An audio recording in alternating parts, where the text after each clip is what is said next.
Something really strange is going in the world of software engineering right now. AI can write code, AI can debug code, AI can refactor an entire code base in just minutes.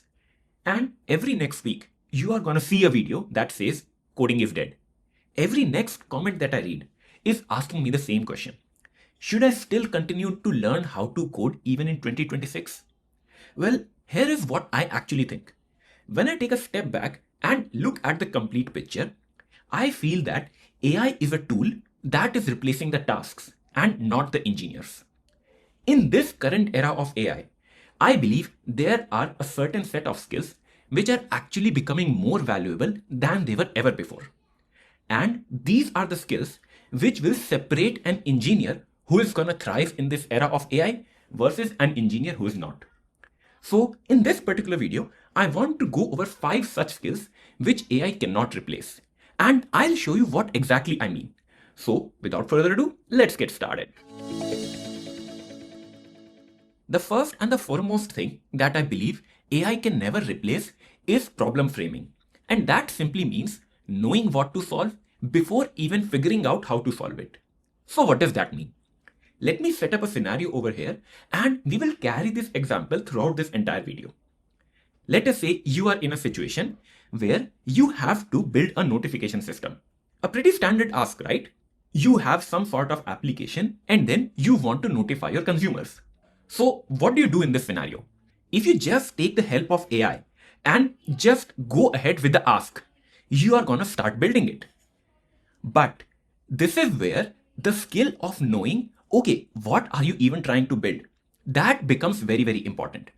You need to take a step back and think, what are you building all of these notifications for? Maybe the problem is not that the notifications do not exist. The problem could be that there are missing notifications for some critical information.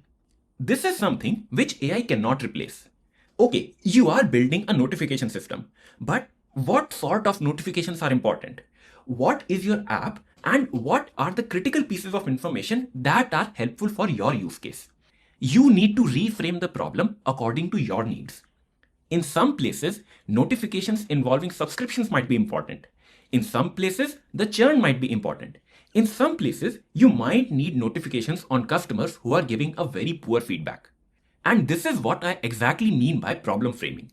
You need to understand what problem you are trying to solve.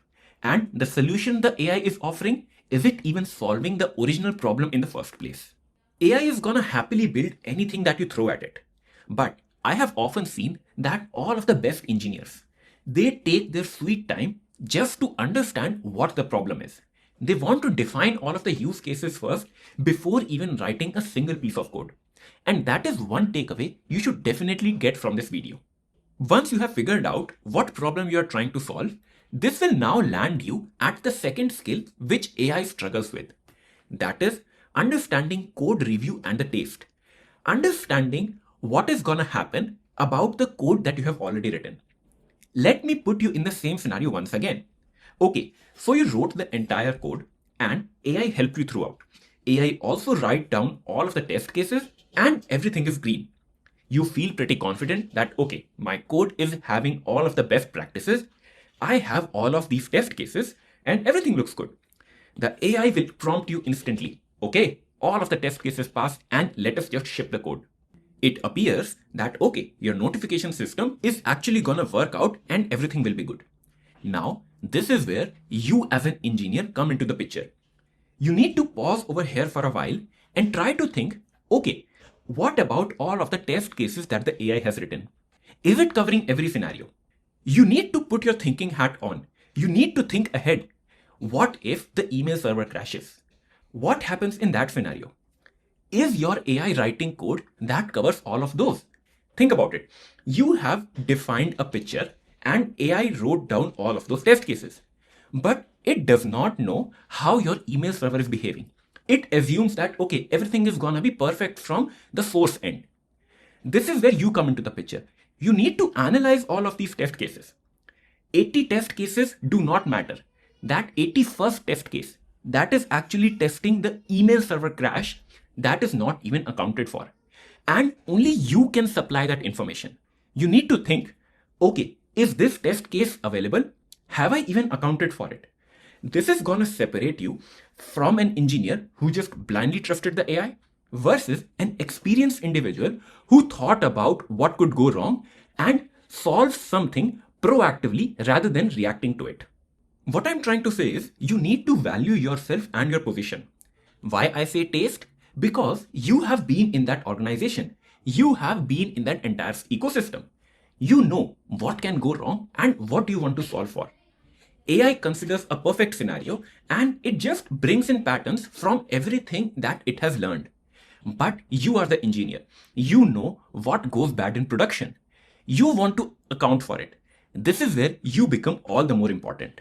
So make sure that whatever code you write, it is maintainable and it is covering all of the scenarios that are not documented anywhere. So at this point of time, you have now developed a proof of concept about the notification system that you were building. But what next? This is where the third skill comes in handy, and that is system design. Designing not for what is there, but you also have to think about what is going to happen in the future. What does this actually mean? Your AI chatbot can build you something that adheres to your current prompt. You have defined all of the requirements, but it does not know what is going to happen in the future. Let us come back to our example. You have made your proof of concept and now you are preparing for a product launch. You discussed about, okay, these are the users that your app is expecting and this is how you are going to roll out. Okay, seems like a fair scenario. You do all of your brainstorming with the AI chatbot and you come up with a really good design. Okay, you will have an API, you'll queue things, and you'll use a database to store everything. Okay, this looks scalable. You feel confident and the AI is gonna be super confident. Like, okay, perfect design and you're done. Even you are gonna start to feel confident. Now, where do you come into the picture? What is the skill that separates you? This is where AI is gonna fall apart and you are gonna rise up. You understand, okay, what is gonna happen on the launch day. As soon as you release something, there could be a possibility that your app is flooded with a lot of traffic because of the first day excitement. So what happens in that scenario?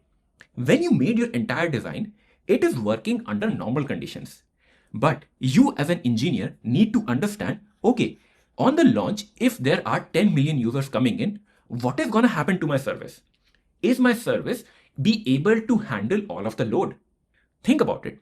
Your AI chatbot, it knows all of the information and the best practices from the patterns that have been established through all of these websites, Stack Overflow, all of the tech engineering blogs.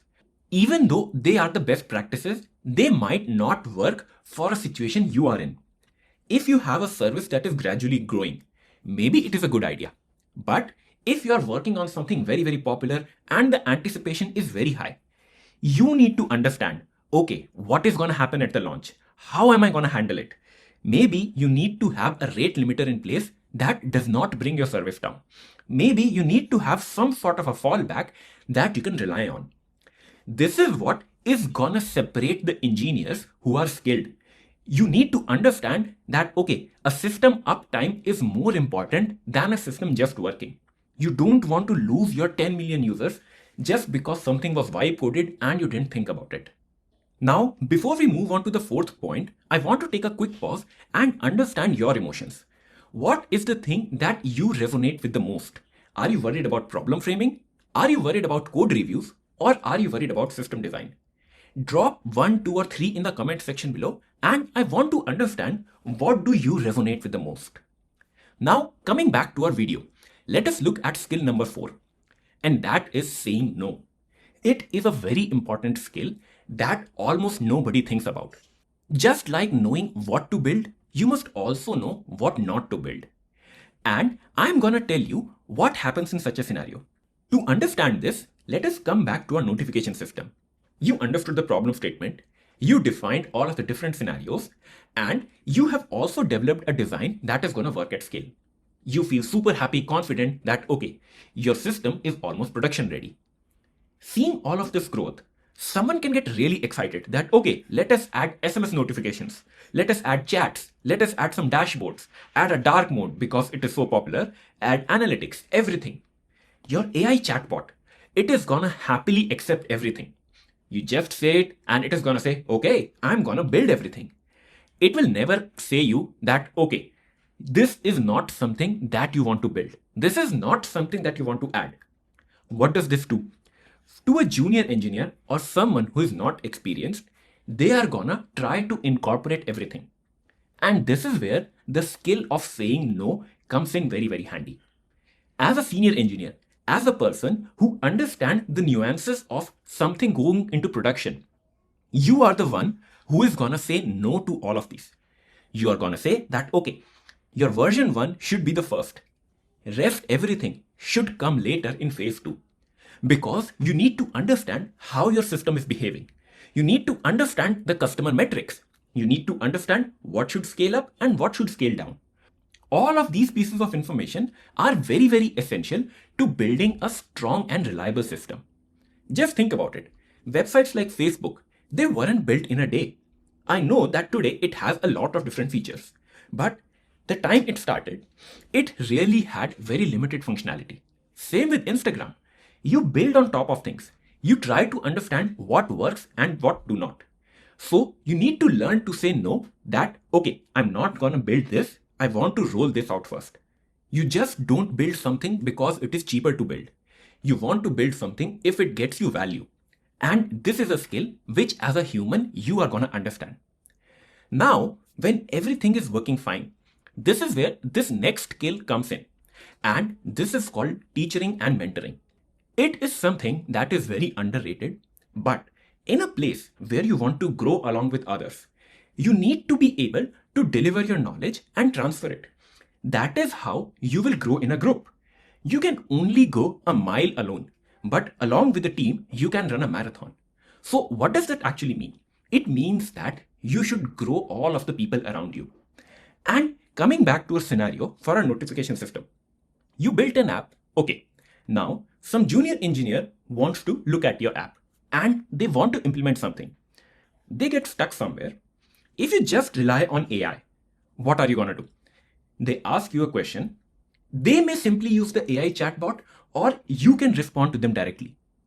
But what is the difference? Do you really think this person is going to learn and understand what actually went wrong? Are they really going to understand why a certain decision was taken? This is where you step in and your skill really matters. What you want to do is you want to understand that, okay, what can actually go wrong over here?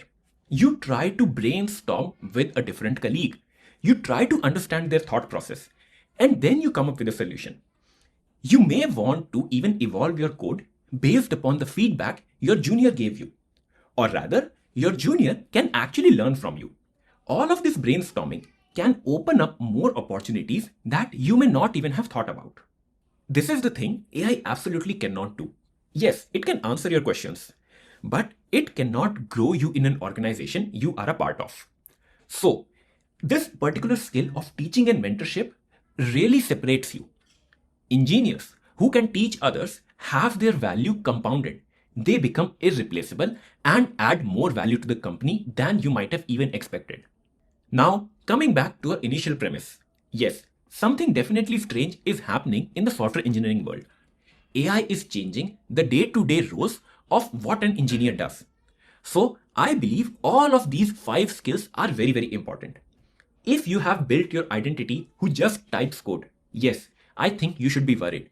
But if you are building your identity as a person with all of these skills, asking the right questions, making their own judgment, trying to understand the system, then I believe you should not be worried that AI is going to take over your job. Because all of these are skills that AI can never replace. People said the same thing when calculators came out. They said the same thing when Wikipedia came out. They said the same thing when Google search became a thing. Now it is AI. At the end of the day, AI is just a tool, and always remember that.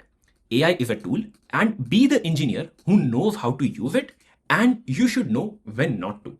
And this is what is going to separate you from an engineer who is going to thrive in this era of AI versus a person who does not. If all of this helped to clarify your thinking, drop me a comment below and tell me which of these skills are you going to work upon. I would really like to know your thoughts and have a good discussion around it. At the very end, if you like this kind of human-generated content, please do consider subscribing to my channel and share this video with your friends. Also, a huge shout out to all of the members who support my channel. You guys really keep me going. And as a member, you do get priority reply to your comments and early access to new videos as well. Also remember that now you can schedule a one-to-one session with me and we can discuss about almost anything. Stay tuned for my upcoming video. Until then, see ya.